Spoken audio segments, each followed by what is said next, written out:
నమస్తే. ఇన్నాళ్ళు నన్ను సపోర్ట్ చేస్తూ, ఎంకరేజ్ చేస్తూ మీ ప్రేమని నాకు అందిస్తున్న ప్రతి ఒక్కరికి కృతజ్ఞతలు.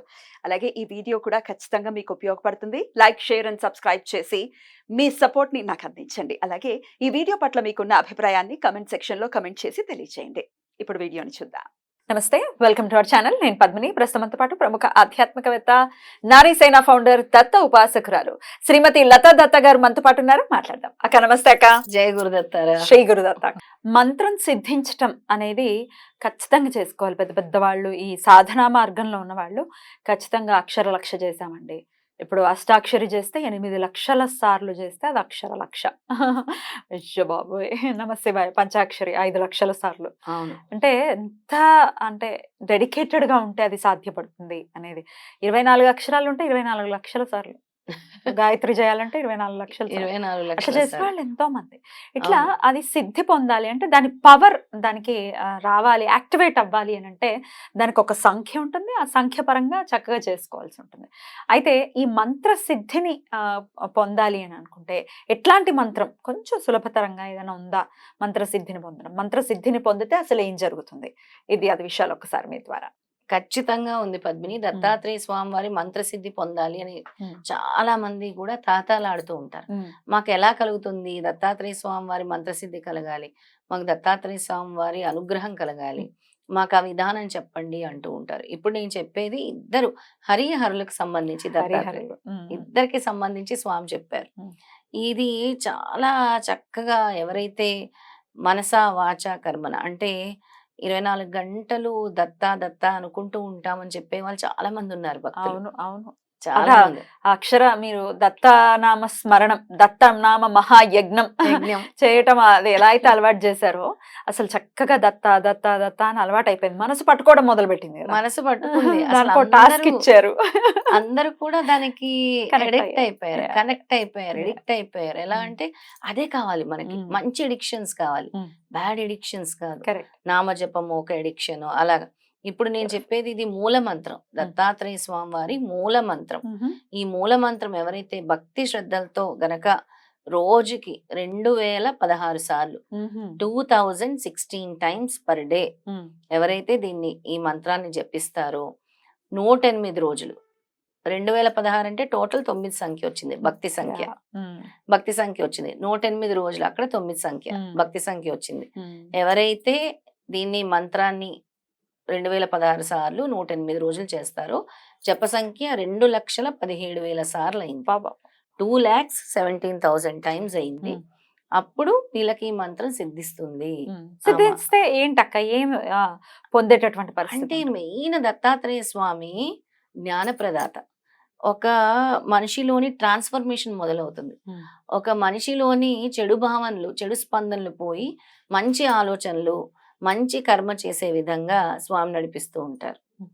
ఎలా అంటే అప్పుడు వరకు ఆలోచన విధానం వేరేగా ఉంటుంది. ఎప్పుడైతే స్వామి మంత్రం సిద్ధిస్తుందో ఆలోచన విధానం ఏంటి, మనిషిలోని కంప్లీట్ ఒక మార్పు అనేది మనం చూడగలుగుతాం. ఒక మనిషి ఎప్పుడు నెగిటివ్ గా ఉన్నాడు అనుకో పద్మిని, అసలు ప్రతిసారి కూడా నెగిటివ్ అంటే ఎంత నెగిటివ్ అంటే ఇంకా నాకు ఏదైనా జరగట్లేదు అనే ఒక నెగిటివిటీలో ఒక మనిషి వెళ్ళిపోయాడు అనుకో. ఎప్పుడైతే ఈ మంత్ర సాధన చేస్తారో వాళ్ళు ఒక పాజిటివిటీ అనేది స్వామిస్తారు. నెక్స్ట్ నేను ఎప్పుడు కూడా దత్తాత్రేయ స్వామి భక్తులందరినీ చూస్తుంటాను, ఆరాధన చేసేవాళ్ళు. ముందు స్వామి ఇచ్చేది మనశ్శాంతి. మనశ్శాంతి అంటే ఎన్ని కోట్లు ఉన్నా కొంతమందికి మనశ్శాంతి ఉండదు. ఏంటి దానివల్ల? ఐశ్వర్యం వల్ల ఉపయోగమా అనిపిస్తుంది. అసలు ఆ ఐశ్వర్యం వల్ల ఎటువంటి ఉపయోగం ఉండదు అసలు. అలాగా నేను కొన్ని సంఘటనలు కూడా చూశాను. వాళ్ళది అత్యద్భుతమైన ఇల్లు, దాదాపు ఒక 30-50 కోట్లు ఉంటుంది ఇల్లు. 50 కోట్ల ఉంటుంది బెంగళూరులోని. కానీ వాళ్ళకుండే ప్రాబ్లమ్స్ చాలా ఉన్నాయి, మనశ్శాంతి అనేది లేదు. ఎందుకు? అంతా ఉంది కానీ ఒక నెగటివ్ ఎనర్జీ అనేది ఉంటుంది కదా. డబ్బు అన్నిటినీ డెఫినెట్లీ నాట్. డబ్బు ఆరోగ్యాన్ని ఇవ్వదు, డబ్బు ప్రాణాన్ని కాపాడలేదు, డబ్బు సంతోషాన్ని ఇవ్వలేదు, డబ్బు మనశ్శాంతిని ఇవ్వలేదు. డబ్బు అనేది కొంతవరకు నీ అవసరాల వరకే డబ్బు అని ప్రతి ఒక్కరు గుర్తుంచుకోవాలి. డబ్బు డబ్బు డబ్బు డబ్బు వెనుక పరిగెత్తే వాళ్ళు చివరికి ఈ డబ్బు ఎందుకు, అసలు చాలా గొప్ప గొప్ప మేధావులు కూడా చివర్లో చెప్పినటువంటి వాక్యాలు ఇవే. జీవితాంతం ఎటెళ్ళినా చివరికి మిగిలేది ఆ మంచమే, మనం పడుకునే ఆ మంచమే. అంతే కదా, ఎక్కువ గడిపేది ఎప్పుడు చివరి రోజుల్లో ఆ మంచం మీద గడుపుతారు. ఇంకా వెనకేమీ రాదు కదా. అసలు దాన్ని తెలుసుకోవాలి ముందు. స్వామి ఏమంటారంటే ధర్మం ధర్మం ఎక్కడుంటాను అనే పాయింట్స్ స్వామి చెప్పారు. అవన్నీ నేను ఒక ఎపిసోడ్ లో చెప్తాను. అవన్నీ కూడా శ్రీపాద శ్రీవల్లభ చరితామృతంలో నుంచి తీసుకున్నటువంటి ఇంపార్టెంట్ పాయింట్స్. అది తయారు చేసి పెట్టుకున్నాను. అదంతా ఒక ఎపిసోడ్ లో చెప్తాను. అసలు నేను ఎక్కడ ఉంటాను, అసలు మీరు ఏం చేయాలి, మీ ధర్మాలు ఏంటి అనేవి స్వామి చెప్పినటువంటివి అనమాట. అయితే అలాంటివి అన్నీ కూడా తాత్కాలికం అనేది మనుషులు అనుకోవాలి, అంటే తెలుసుకోవాలి. తాత్కాలికం వైపు మేము పరిగెట్టకూడదు. ఎవరైతే మాకు ఈ జీవితాన్ని ప్రసాదించారో, ఎవరైతే ఈ మానవ జన్మనిచ్చారో ఆ నామస్మరణ మరిచి మిగతా వాటన్నిటికీ సమయం ఉంటుంది పద్మిని. తినటానికి సమయం ఉంటుంది, పడుకుంటానికి సమయం ఉంటుంది, వాళ్ళ ఉద్యోగానికి సమయం ఉంటుంది. కానీ నిన్ను సృష్టించిన ఈ యూనివర్స్ కి నువ్వు థ్యాంక్స్ చెప్పుకోవడానికి నీకు సమయం ఉండదు, గ్రాటిట్యూడ్ చెప్పుకోవడానికి, నువ్వు నామస్మరణ చేసుకోవడానికి నీకు సమయం ఉండదు. అలా చేసుకోవాలి. అలా నువ్వు చేసుకోవాలి అని అంటే ఒక మంత్రాన్ని పట్టుకొని అలవాటుగా మార్చుకోవాలి. ఒక 5 నిమిషాల సమయం 108 సార్లు చేసుకోవాలంటే, అదే 2016 సార్లు చేసుకోవాలంటే ఒక అరగంట సమయం, ఒక అరగంట చాలా ఫాస్ట్ గా అవుతుంది. ఆ మంత్రాన్ని నేను చెప్తాను. తప్పకుండా అక్క. ఏంటి ఆ మంత్రం? చాలా చక్కటి మంత్రము. ఓం హ్రీం పరబ్రహ్మ పరమాత్మనే హరిహర బ్రహ్మేంద్రాయ దత్తాత్రేయాయ స్వాహ. అద్భుతం. మరొకసారి చెప్తాను.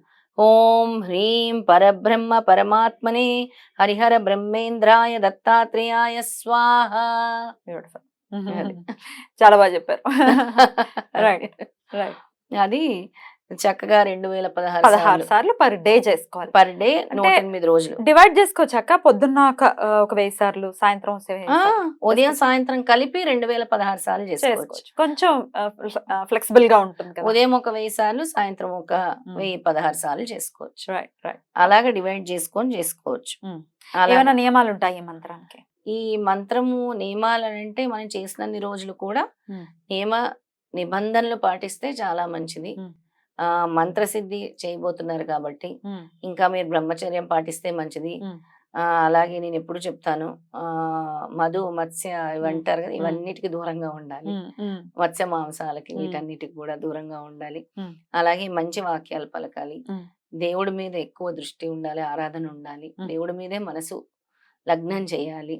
అలాగా ఈ మంత్రసిద్ధి అయిన తర్వాత ఓ 11 మందికి గాని 21 మందికి గాని మీరు అన్నదానం చేయండి. ఎక్కడైనా కూడా అనాథులకు గాని, లేదా గుడిల్లో దేవాలయాల్లో గాని, లేదా ఏదైనా ఇలాగ మన లాంటి పీఠాలు గాని ఎక్కడైనా వాళ్ళకి ఎక్కడ కుదిరితే అక్కడ అన్న సమారాధన చేసుకుంటే చాలా మంచిది. అద్భుతం అక్క. ఆబ్వియస్ గా దత్తుడికి సంబంధించిన మంత్రం కాబట్టి గురువారమే మొదలు పెట్టాలి. గురువారం రోజే మొదలు పెట్టాలి. గురువారం రోజు మొదలు పెట్టొచ్చు, వచ్చే మన ఏకాదశి తిథి రోజు మొదలు పెట్టొచ్చు.